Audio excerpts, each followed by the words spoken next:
Hi, so this is Dominic. I'm in the whisky shop in London and I'm with Mahesh Patel, and today we're talking about the new Sirius range.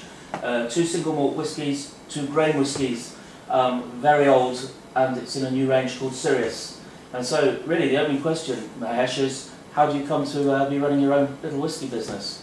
This little whisky business has come from the labour of love, basically. I've been around whisky for well over 25 years, mainly on the consumer side, big whisky collector.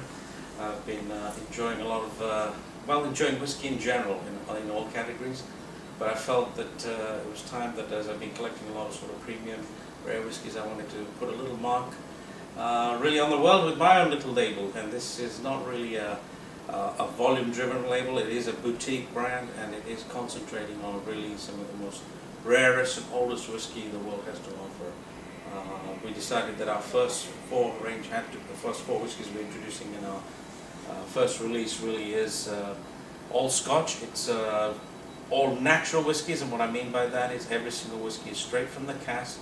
They are single cask whiskies, cask strength, no chill filtration, no water, nothing added. It's whatever we tried and tested from a cask is what we put inside the bottles. That's why there is so limited amount of whiskey. And basically the other thing I wanted to bring out is that single malt obviously has got a lot of recognition in the last 20 years or so, as you know. Before that it was mostly blends, and this has been a great trend, and a lot of people have been drinking single malts. But one category of whiskey which I felt that was underplayed was single age grain whiskies. There isn't many of this around because a lot of grain whiskies were produced primarily for blending purposes. But I've been able, through my contacts, to acquire some good grain casks, as well as some great malt casks as well. And, I've taken this particular line to bring these whiskies out to fruition. We've tasted well over 300 casks. And most of the assessment was done by me, and then I have a few people, close friends and connoisseurs, nobody from the industry, primarily just consumers, that we finally nosed down and brought these 4 to conclusion. So, a little bit about the whiskies. Like you mentioned, there is 2 aged grains in there and 2 single malts. We have a 1965 Carlsbridge, which is about 41% in strength. Again, everything is natural cask strength. We have a 1966 single malt Petcan, and we have a 1962 North British. And then we have a Dalmore as well. The Dalmore is a 1967 cask. This is very unusual for this particular whiskey. It's a 1967 whiskey, but the strength on this whiskey is 64.3, which a whiskey of this age, and you can correct me, Dominic, I haven't found many whiskies with this age to have that strength of ABV. Okay, great. Let's stop there, because I'm going to go through them. It's okay, because we can edit it. It doesn't matter. Okay. You can carry on filming. It doesn't matter. What I'll do is I'll take you through more particularly one by one, so you don't need to. That's going to before you get too much. Oh, sorry. Okay. So yeah, very interesting range, and yes, I agree with you about the Dalmore at that strength. Very unusual indeed. But going back to, if we can go back to the grains, there will be people who will raise an eyebrow. They'll say, you know, this is very unusual. Let's start with the Carlsbridge, 1965. So we talk about 46, 47-year-old whiskey. Right. Very old. But what is it about, what do you get with an aged grain whiskey that perhaps is special and worth somebody looking at purchasing maybe over a single malt? Well, to me, it's just pretty much, you know, I have a nose and try of it. To me, aged grain, if it's in the right wood, and that's exactly the same as aged single malts, is at the same level, because that whiskey was produced, left in there, and nurtured for decades. And literally, as we all know, that whiskey, all whiskey generally has its basic DNA when it's produced from the distillery. Then the rest of the magic comes from the cask and what happens in the warehouse and how it's been nurtured along. So I feel that grains, particularly when they get up in age, do very well. And of course there are certain distilleries that don't, but I found Carlsbridge and the other one North British, but Carlsbridge here is a distillery that doesn't even exist anymore. So it's a gone distillery. There are very few casks of this. I have 1 or 2 others that we've acquired, and I find that this is a very one thing I find with aged grains is they are very mellow. They're not too sharp. They're very easy drinking, mellow whiskies, and so there is definitely I can also almost say that they reach borderline lowlands to sort of Speyside. These are the sort of whiskey regions. And again, it's spent the same amount of time as a aged single malting cask, and acquired and developed its flavors. During that period of time, it's been sleeping. It's very interesting because on the colour, you've got a very deep colour. On the taste, you've got almost a yellow vanilla sweet. It's big. I call that honey, and I get a little orange in it, and it's a very sort of. What would the cask have been then? That cask was a bourbon cask. It's definitely a bourbon. Wow. Yeah, it was a bourbon cask. I'm not sure if it's a first or second fill. More than likely, after you taste it, it probably is a second fill. Question mark if it's a first fill, because, like you say, finding some of these casks, some of the details on some of these casks are not recorded very well back in those days, but in terms of what it was. I'm looking ahead a bit, and I'm looking at the strengths, and interestingly enough, the 2 grain ones are far closer to the 40% break-off point. This is only 41%, whereas some of the single malts are as high as your single malt is as high as 60. Right. Is there a reason for that, do you know? Well, that's a tough one. I'm not sure. I think grain whiskies back in those days, when they generally fill, were probably filling at a lot lower ABV. I know today it's very regulated as to how much strength whiskies that are put into casks. But I think with single malts, back in the day, they really did not, especially with this Dalmore, were not checking as to, well, there was no set rules as far as I know. And having talked to a lot of the makers of whiskey, especially the guys that actually make this whiskey in distilleries who have worked in different distilleries for over 40 plus years, you get to learn a lot of these tidbits from them. And one thing that I did find that, particularly in single malt distilleries, is that there was no sort of cask were there just as a vessel to store the whiskey. There was no wood management or the science that we have in the last few years. With grains, grains were same sort of thing. They were just produced in bulk. They were filler whiskies primarily, as you know, for blended whiskies. So the few casks that did make it to this age, again, it's been the magic has occurred in the wood, and there was no real science to that wood either. Okay, well, moving on to the second one, it's quite a good link actually, because Fettercairn has had let's be honest, Fettercairn's had a very mixed, checkered past in the UK. It's a difficult distillery for the owners to do anything with. And if a distillery had a reputation for poor wood policy in the past, it was Fettercairn. And yet, this is a stunning whiskey. It's a very, very special drink. So, why were you drawn to a Fettercairn, and what is it about this that makes it interesting? I'm going to add some water because it's sure. It definitely needs a little water on that one. It's a little higher than 52.8, so it's 52. Oh, sorry, 6. Anyway, yes, a good question, because Fettercairn, as you rightly show, it's not a brand that you see on most shelves. It's not a single malt brand. They have tried a few. As you know, some new Fettercairns did come out. They've been very good, the aged ones. But the question about wood management and stuff like that, this particular cask, when I selected, going back to the question, when I selected these whiskies, doing my cask samples, I do a lot of my cask sampling blind, literally. I get a sample, they give it me in codes, numbers, and casks, so I'm not even really looking at the distillery at that point. Sure. And when I nosed into this, I didn't even really know it was a Fettercairn, to be honest with you. We just found this to be a rare whiskey. So it's just like anything else. There's always one gem sitting in a warehouse somewhere, one or two. And you're right, Fettercairn has had. They tried to have a younger whiskies out there, but there really was nothing of substance there. It was primarily, again, part of a blend. So. Finding that one was a real gem to find in the warehouse, and sometimes when I get let into these warehouses, it's not the managers you need to be talking to, you need to be talking to the little warehouse man or someone like that, and absolutely. They'll say, oh, there's a nice little one sitting in the back somewhere that they've nurtured along, so those are the ones you want to go and find. Yeah. I'm going to mention this because it's one of my favourite topics. I was talking about this very thing last night. This is a stunning whiskey for me. Because in wine, I mean, with an egg drink, we talk about rancio. Right, and rancid is a negative thing because rancid it's got, and in cognac or brandy it can be musty or mushroomy, but in whiskey it's almost spearminty or hickory or licorice. Yep. And it's a very, very special taste, and this is absolutely dominated by it. So rancio in a whiskey sense is a big, big positive.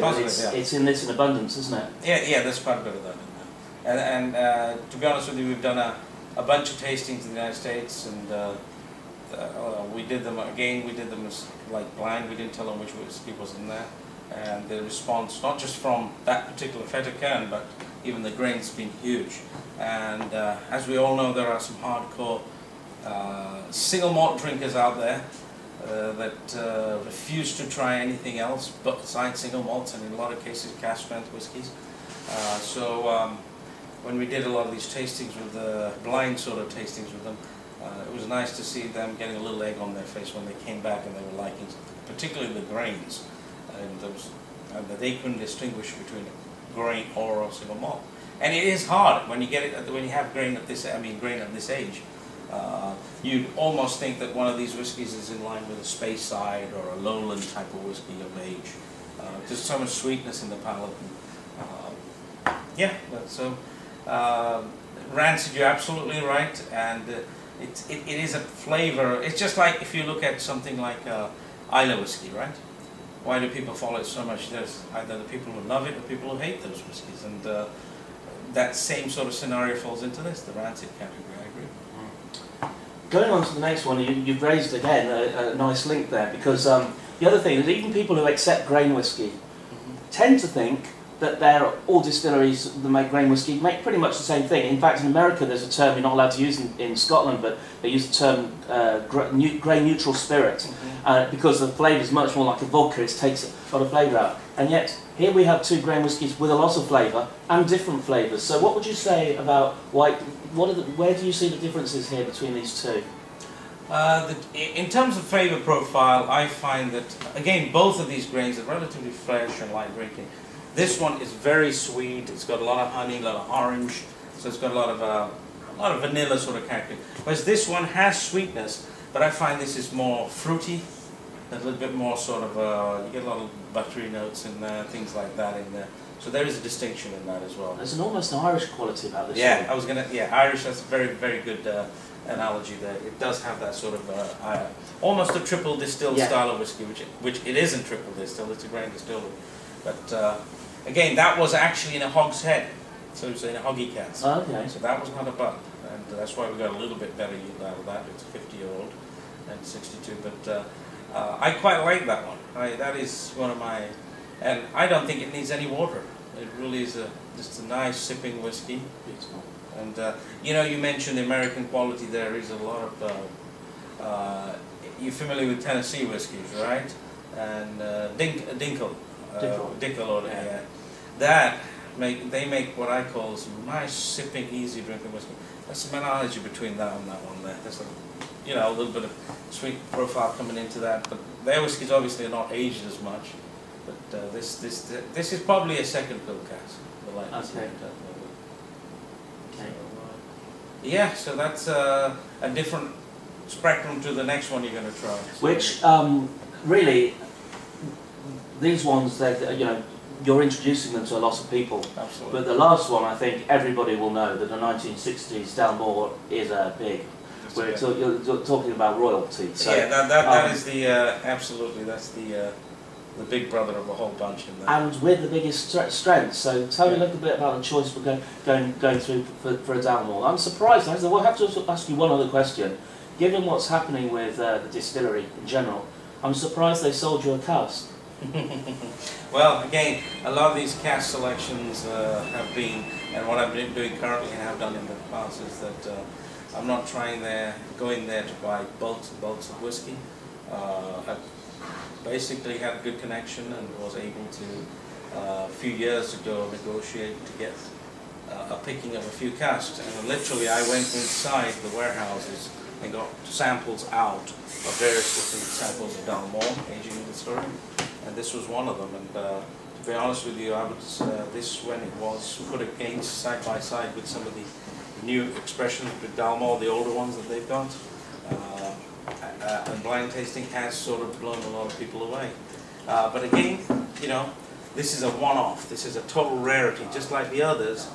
You've got 89 bottles of this that came out of the cask, The cask is quite unique in the sense that the cask itself. Let me ask you a reverse question.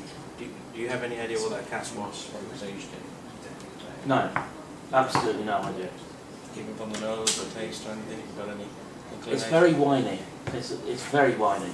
There's a lot of red wine influence. All I can say that this was the cask this was in was from day one. It was not finished. None of these was. So is it port? No, it's close. It's a rum cask. A rum cask. It's a rum cask. Right. Okay. No, it's not port, but it's a rum cask. And did a lot of research to find out why that wasn't a rum cask. Again, the only conclusion we can all come up with is from the records it was just back in the day it was a vessel to put whiskey in. I was speaking to somebody and they were saying that a lot of distilleries used a colour coding, and basically if it was a spirit, an old spirit or a wine cask, it was just covered with that colour. So sherry would be the same as port, but rum, brandy, whatever would have a colour, and they didn't care, and they just chucked it in. I think it was. I mean, when I looked at this cask, I don't remember seeing any kind of colour coding on the cask itself. And when I first sampled it, again, it was done blind. We did not know it was a rum cask. After trying it, we did a little research and found out this was a rum cask. It's very interesting because it has the toughest nose until you release it with water, and then water really opens it up. Absolutely. I mean, that's a big. To me, that's big dark chocolates. It definitely has a little bit. What do you call orange peel sort of in there, and a lot of with this particular whiskey you can nose this and go back to it and you'll just constantly come up with different things. But it's very unique, it's very rare, and at that strength,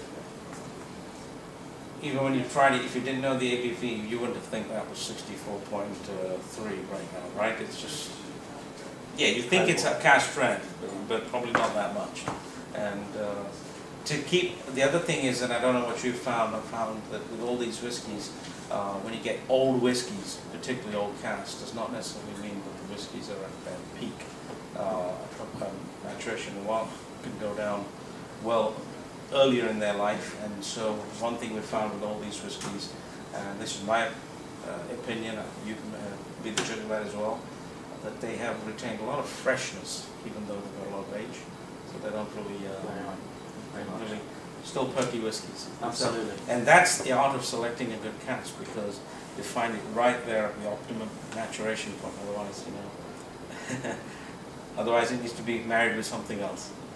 Two more quick questions. Sure. The first is, having done this and seen, I mean, I'm not going to ask you your favourite because I guess it's like children, you don't want to pick out your own family. But you also, it must be a very proud moment looking at it in the finished state. But having got to this point now, are you tempted to go back and do it again? And will you do it again with, in the future? Absolutely, because this is the brand is Sirius, and the idea is to sort of continue finding some nice little gems of casks. And but we're not just going out there and for the sake of, oh, this is an old whiskey, or this is a whiskey that's just old and throw it in a cask. The same standard of selection will go through for future casks. Now, because we were launching the brand as Sirius, which is basically, I feel that this is a very personal journey of mine. It's my label in the sense that it reflects my the whole experience that I've had over the years with whiskey. And the reason why we're having these casks under our label right now is simply because of the relationships that I've developed with a lot of people in the industry, and they have been really good personal relationships. That's why, touch wood, I've had the luxury to have been able to acquire all of this. And you brought up a good point earlier. This stuff, this particular stuff, that's single cask, and whiskey in general right now is in real short demand, because whiskey, unlike any other product, unlike particularly white spirits, cannot be made overnight, and literally at least you need your bare minimum of 3 years in oak. So what my point is that this stuff will get scarce, it's rare, and for me to sort of continue finding these, anything I'll bring out will be whatever I get in the cask is going to be there. And we will release a few bottles in a few years at a time. But the idea is not to come out in the market and bombard everything every few months. We're not about building them. This is a boutique brand. It's just how can I distinguish it? It's in the whiskey business or in the Scotch business, it would be definitely seen like a hand-built product, basically. And it literally is a hand-built product from the selection stage to the whole design of this particular bottling and labeling, and this packaging. Just a selection of the design firm that did the work for us. We went through a rigorous procedure of finding out who would do the design for us, because the company had to reflect my personality, my journey, everything. And that's why we even call this Sirius, simply because Sirius, as you know in ancient, is the glowing star. It's been a night star, a navigation beacon for explorers worldwide. And this is my exploration. I've been around a lot of distilleries and will continue to do that. And the exploration is to go around and finding these little gems hidden away in warehouses. So, very last question. We're talking very rare whiskey. I think one is only 39 bottles, so yeah. Very rare indeed. If people have been watching this, where will we find this? What are you doing with the Whisky Shop? right now, we have launched this whiskey with the Whisky Shop group, which is a UK-based retailer. It's exclusive to the Whisky Shop. So anybody watching here, if you want a bottle, please go on the Whisky Shop website or come to one of their retail stores and you can buy them there. And you brought up an interesting point. The Vatican is only 39 bottles and Dalmor is 89, so they are sold separately, but right now the Vatican, because it's so rare, we're selling these off in a set. The sets, typically retail value of each bottle, we put them at £7,500, but we have a special with the Whisky Shop at £6,500 for the set. As well as if you become one of their W Club members, you'll get additional benefits and discounts as well. But we just find that, again, even anybody who wants it worldwide would have to come to the Whisky Shop right now. Great, thank you very much, Mahesh. That's Thank great. you.